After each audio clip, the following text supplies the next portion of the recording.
حضرت علی رضی اللہ عنہ نے فرمایا، کوشش کرو کہ تم دنیا میں رہو، دنیا تم میں نہ رہے، کیونکہ کشتی جب پانی میں رہتی ہے خوب تیرتی ہے، لیکن جب پانی کشتی میں آ جاتا ہے تو وہ ڈوب جاتی ہے۔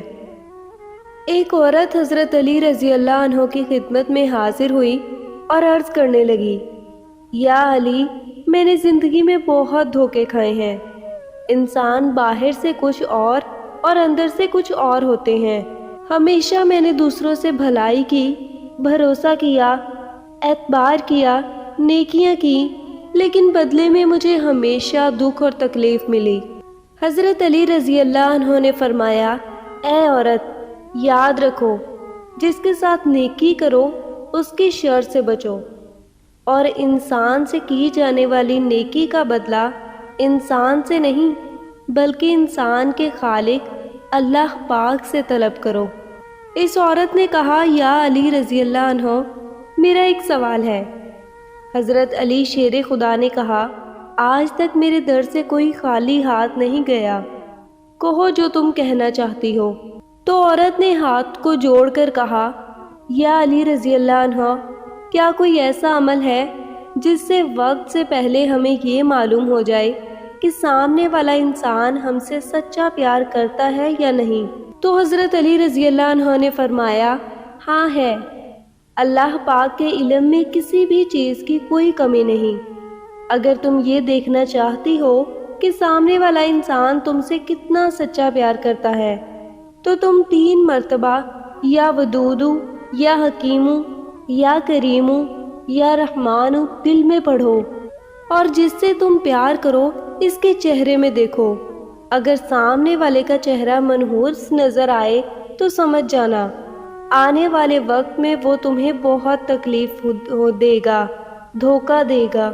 لیکن اگر سامنے والے بندے کا چہرہ مطمئن اور عام انسان جیسا رہے تو سمجھ جانا یہ انسان تم سے پیار تو نہیں کرتا لیکن دھوکہ بھی نہیں دے گا۔ لیکن اگر سامنے والے کا چہرہ مسکرائے اور اس کی آنکھوں سے پیار جھلکنے لگے تو سمجھ جانا یہ انسان خود سے بھی زیادہ تم سے پیار کرتا ہے۔ حضرت علی رضی اللہ عنہ نے فرمایا، کفر کے بعد سب سے بڑا گناہ کسی کی دل آزاری ہے۔ ایک شخص نے حضرت علی سے پوچھا، یا علی، ہمارے دل میں کسی دوسرے کے لیے اتنی محبت کیوں پیدا ہوتی ہے؟ کوئی اجنبی جسے ہم جانتے بھی نہ ہو، اکثر وہ ہمارے دل کو اتنا اچھا لگنے لگتا ہے۔ حضرت علی رضی اللہ عنہ نے فرمایا، اللہ تعالیٰ نے دنیا قائم کرنے سے پہلے تمام انسانوں کی روحیں پیدا کی اور تمام روحیں ایک جگہ جمع کی تھی۔ وہاں پر جو روحیں ایک دوسرے کے بہت نزدیک تھی، جب وہ دنیا میں ایک دوسرے کے سامنے آتی ہیں تو محبت پیدا ہوتی ہے۔ اصل میں روحوں کے ملنے سے محبت پیدا ہوتی ہے۔ کتنا عظیم ہے وہ انسان جو اپنا غم سینے میں چھپائے رکھتا ہے اور زندگی بھر ان سے مسکرا مسکرا کر کھیلتا ہے۔ ہمیشہ چھوٹی چھوٹی خوشیوں کا استقبال کیا کرو، کیونکہ انہی کے پیچھے خوشیوں کا سیلاب ہوتا ہے۔ جب تم بغیر کسی وجہ کے خوشی محسوس کرو تو یقین کر لو کہ کوئی نہ کوئی کہیں نہ کہیں آپ کے لیے دعا کر رہا ہے۔ زندگی اس طرح بسر کرو کہ دیکھنے والے تمہارے درد کے بجائے تمہارے صبر پر رشک کریں۔ خوش نصیب ہے وہ جس نے آخرت کو یاد رکھا، حساب و کتاب کے لیے عمل کیا، ضرورت بھر قناعت کی اور اللہ تعالیٰ سے راضی و خوشنود رہا۔ ہمیشہ منفرد کردار رکھو، جیسے نمک اس کی موجودگی محسوس نہیں ہوتی مگر اس کی غیر موجودگی تمام چیزوں کو بے ذائقہ بنا دیتی ہے۔ اپنے وہ نہیں ہوتے جو رونے پر آتے ہیں، اپنے وہ ہوتے ہیں جو رونے ہی نہیں دیتے۔ کسی کے برا کہہ دینے سے نہ ہم برے ہو جاتے ہیں نہ اچھے۔ اپنی زبان سے ہر شخص اپنا ظرف دکھاتا ہے، دوسرے کا عکس نہیں۔ رشتوں کو مضبوط رکھنے کے 2 راز: جب آپ غلط ہوں تو اپنی غلطی تسلیم کریں، جب آپ صحیح ہوں تو صرف خاموشی اختیار کریں۔ خدا سے جب بھی دعا مانگو تو مقدر مانگو، عقل نہیں، کیونکہ میں نے بہت سے عقل والوں کو مقدر والوں کے در پر دیکھا ہے۔